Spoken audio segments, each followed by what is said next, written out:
अब शुरू करते हैं प्रेमानंद महाराज जी की कहानी शुरू से।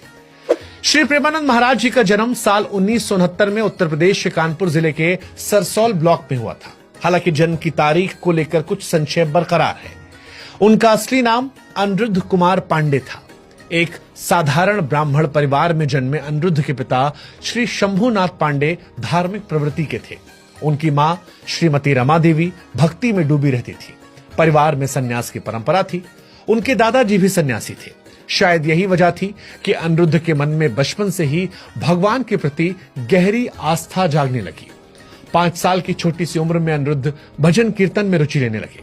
वे गांव के मंदिरों में बैठकर घंटों रामायण और श्री भगवत गीता की कथाएं सुनते। इतनी छोटी उम्र में गीता का अध्ययन करना कोई साधारण बात नहीं थी। परिवार वाले इस नन्हे बच्चे की आध्यात्मिक रुचि को देखकर हैरान थे। अनिरुद्ध अक्सर सत्संग में बैठकर सोचते कि जब घर के लोग एक दिन चले जाएंगे तो मेरा इस दुनिया में कौन होगा। उनके मन में एक जवाब आता कि मेरे तो सिर्फ भगवान है, और ये विचार उनके जीवन का आधार बन गया।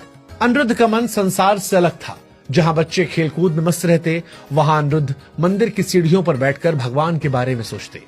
उनकी मां बताती थी कि वो रात को चुपके से उठकर मंदिर की मूर्तियों से बातें करते, मानो जैसे भगवान उनके सखा हो।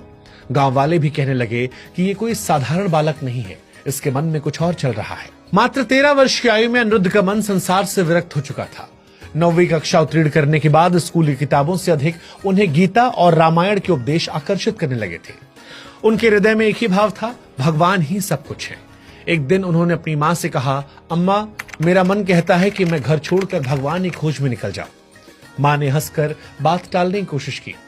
कहा, अरे बेटा, भगवान भागकर थोड़े ही मिलते हैं, भजन करो, सब ठीक हो जाएगा। किंतु अनिरुद्ध का संकल्प अटल था।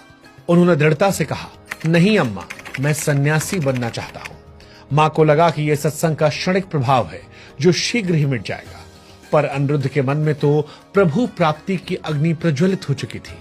एक रात जब गांव गहरी निद्रा में था, तड़के 3 बजे उनके हृदय में ऐसी व्याकुलता जगी कि अब बस भगवान के ही चरणों में जाना है। बिना किसी को बताए, बिना धन या योजना के वो घर से निकल पड़े। उनके मन में सिर्फ एक ज्वाला थी, प्रभु को पाने की, और यहीं से उनकी सन्यासी यात्रा शुरू हुई, जो त्याग, दृढ़ता और भक्ति की अनुपम गाथा बन गई। अनिरुद्ध की पहली तपोस्थली बनी काशी यानी वाराणसी।